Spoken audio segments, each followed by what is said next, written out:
Assalamualaikum warahmatullahi wabarakatuh. Salam sejahtera. Alhamdulillahillazi anzala ala abdihil kitaba wa lam yaj'al lahu iwaja. Wa sallallahu ala sayyidina Muhammad wa ala alihi wa sahbihi wasallam.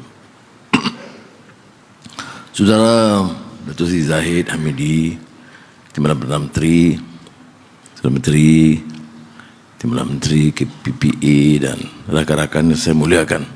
Alhamdulillah kita di melabuh tirai akhir tahun Masihi, dan ini mungkin perhimpunan terakhir untuk tahun ini. InsyaAllah kita bertemu dalam di tahun depan dengan lonjakan semangat yang lebih baik, InsyaAllah.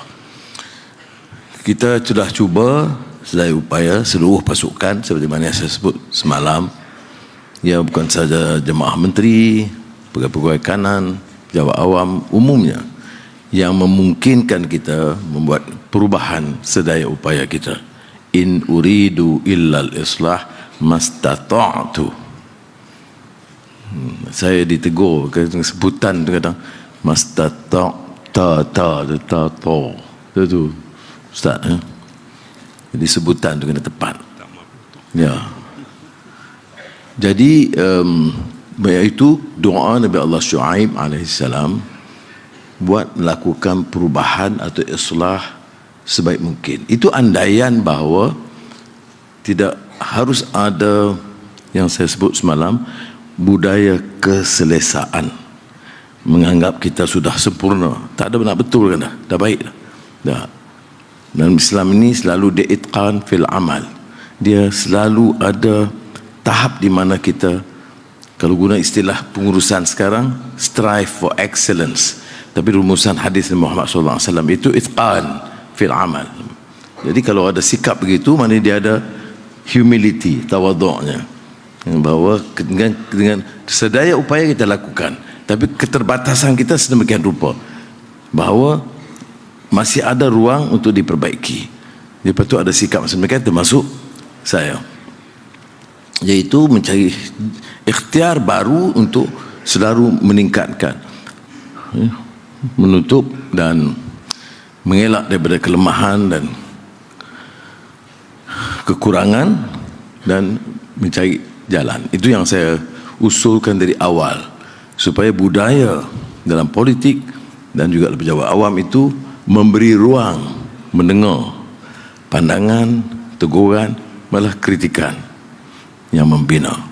Semalam umpamanya, itu sebenarnya bukan aturan yang saya atau Saudara Zahid tetapkan. Yang pergi saya pun tak tahu, ya, pengurusi kemudian minta PM TPM dengar soalan-soalan dibagikan dan tidak ada tapisan dan kita tidak tahu. Ini saya rasa itu satu budaya baik. Itu yang disebut, ya, demokrasi yang bermakna, musyawarah. Dia bukan diatur, diprogram gitu rupa, soalan begini, jawapan mesti begini, ya. Tapi agak terbuka. Dan baiknya kalau ikut budaya masyarakat kita, orang umumnya bertanya, kadang-kadang soalannya agak kritikal tetapi sopan, ya. Kerana soal nilai dan akhlak itu dipertahankan. Sebab itu saya kata kadang-kadang ahli parlimen harus belajar daripada rakyat tentang apa arti sopan, apa arti soalan yang menetapkan soal akhlak dan nilai. Kadang-kadang dengan sedikit kuasa dan media sosial yang akan mempromosikan ucapan-ucapan mereka itu juga keterlaluan, dan ini harus ditekankan. Baik, soal nilai ini dan penafsiran Quran dalam sejarah itu penting. Sebelum itu saya nak sebut, sebab ada satu soalan, dia kata, mengapa Saudara Anwar bila bercakap soal madani selalu diselang-seling dengan Quran dan hadis? Jadi seolah-olah orang bukan Islam tidak mendapat tempat. Jadi saya jawab mengatakan, ya, sebagai orang Islam tentu kita sandarnya Quran dan hadis, tetapi dia tidak maksud untuk eksklusif, kerana mesejnya itu mesej umum, ya, mesej kepada negara dan rakyat. Dan saya juga kadang-kadang saya ambil juga dari Tirukural, itu dari segi khazanah Tamil di India, ataupun Konfusia. Betul saya kata ada sedikit titik persamaannya, bukan soal akidah, ya. bukan soal ibadah khusus, tapi dalam soal pemikiran tentang kemanusiaan, manusiawi, itu harus diterapkan melihat kepada keperluan semasa, atau dia sebut waqi', reality, ya, yang kita hadapi. Sebab itu saya bagi contoh semalam, kita awsatuha atau wasatiyah, kesederhanaan. Tapi dalam falsafah Greek Yunani dulu dia sebut golden mean. Dia tidak melampau, dia tidak memilih untuk mengambil satu sikap yang ekstrim. Atau dalam falsafah Konfusius dia sebut Chongyun. Itu semuanya bagi mesej yang sama, bahawa dalam hidup itu harus dipertahankan kesederhanaan. Bukan kesederhanaan average. Ada orang kata kesederhanaan itu average. Tidak. Kesederhanaan itu maknanya sikap itu tidak melampau, tetapi senantiasa diangkat darjat dan martabat itu. Kebetulan saya teringat macam kupasan tentang yang sebut tadi, bagaimana Quran menafsir dan menterjemah sejarah. Tidak tarikh pada hari bulan sekian, sultan sekian, tu raja sekian, tu maharaja sekian membuat begini, peperangan tarikh sekian. Tidak. Tetapi mesej itu mesej nilai, masih mesej prinsip.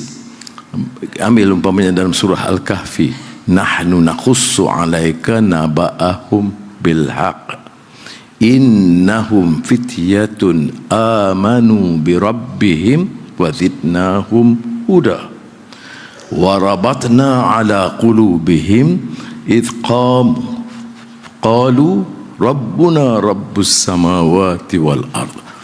Sampai habis. Apa dia? Allah menyebut dalam Quran, akan aku ceritakan kisah yang sebenar. Dan surah Kahfi ini menarik kerana dia ada banyak persamaan dengan Bible. The Cave. Nanti bila saya sebut begini, kita Anwar telah samakan Quran dengan Bible. Tu pula aku nak jawab.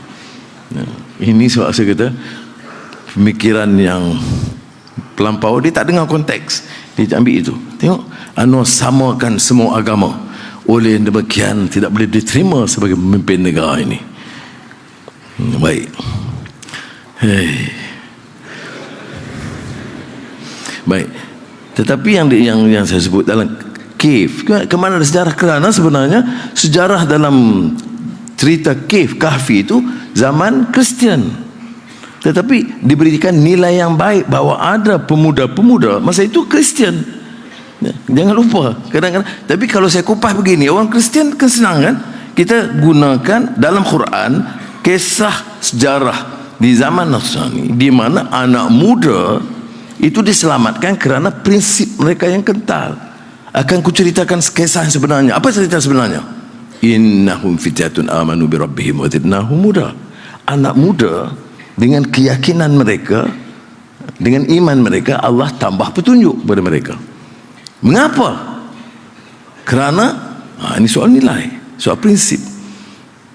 Dia tidak terpukau dengan kuasa dan kezaliman dan penindasan dan penipuan porak-poranda di luar. Dia pilih untuk selamatkan diri mereka kerana terpahat dalam hati sanubari mereka. Apa dia terpahat? Warabatna ala qulubihim. Terpahat di hati sanubari mereka hanya keyakinan dan kekuatan Allah yang menjadikan langit dan bumi. Saya tengok kalau Jaki mangguk, saya selamat. Baik. Jadi terpahat di hati sanubari mereka bahawa yang kuat, yang berkuasa itu sebenarnya Allah. Mana ini soal nilai ditekankan. Sebab itu bila saya sebut dalam Madani ini, ya pertumbuhan ekonomi, transformasi digital, energy transition, itu semua penting. Kerana kalau tidak kita bicara ini tentang nilai, kemudian tidak lakukan kerja, kita akan ketinggalan. Kita menang dari segi nilai, kalah dari segi teknologi dan transformasi digital. Jadi kita harus kembangkan keduanya. Tetapi mendasari itu semua adalah sistem nilai. Nilai ini dimulakan dari perpadi, bukan nak mengutuk orang lain. Kamu harus baik, baik. Kamu harus jangan rasuah, ya. Tapi aku kumpul harta dah 100 juta. Kamu jangan rasuah. Kamu mesti hidup sederhana, kurangkan makan gula. Itu saya sebut. Kurang gula kerana penyakit diabetik. Baik. Tetapi dia, ya ayyuhallazina amanu qu anfusakum wa ahlikum nara. Mula dari diri kita. Ibda binafsik. Mula dari diri kita. Yang pertama Quran, yang kedua hadis. Ini tazkirah pagi. Duha. Baik. Jadi yang sana intisarinya apa? Nilai. Jadi kita sementara menjadi orang politik, pentadbir, jangan lupa yang mendasari semua itu nilai yang baik. Tak perlulah umpamanya hanya terikat dengan undang. Undang-undang itu kerana ada kelemahan manusia, ghaflah, cuai dan lupa. Tetapi peringatan itu kepada semua, dan kalau kita ada nilai yang kita terapkan dalam madani ini, saya yakin sebenarnya kita boleh angkat keadaan kita. Hentikan kelemahan lampau. Ada kekuatan dulu, tapi ada kelemahan dulu. Kita bina dari kekuatan itu dan kita tinggalkan excesses yang berlaku. Ya, mudah-mudahan kita tutup labuh tirai 2023 Masehi ini dengan semangat yang sama, ya, dan membuka lembaran baru sejarah negara. Kerana saya yakin sangat, ini bukan soal pelaburan saja, bukan soal keyakinan negara luar saja, tetapi tentang kapasiti kita untuk mengangkat keupayaan ekonomi, sosial dan sebagainya. Sekurang-kurangnya kita dah bagi garis-garis urutan keutamaannya, bahawa sementara kita menggapai langit, ya, menggapai langit maknanya insya-Allah cuba mencapai yang ideal. Bidang-bidang baru termasuk, ya, saya sebut tadi digital dan AI, soal energi baru, hijau, hidrogen, untuk menggapai langit.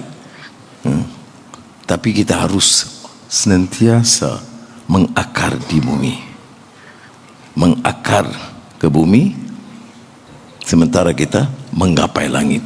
Kita menggapai langit dan kita hilang tradisi budaya, tak mungkin. Jadi asas agama, akhlak, budaya, nilai itu mengakar ke bumi. Yang kita nak menggapai ke langit itu adalah idealisme baru, perubahan, teknologi, digital dan sebagainya.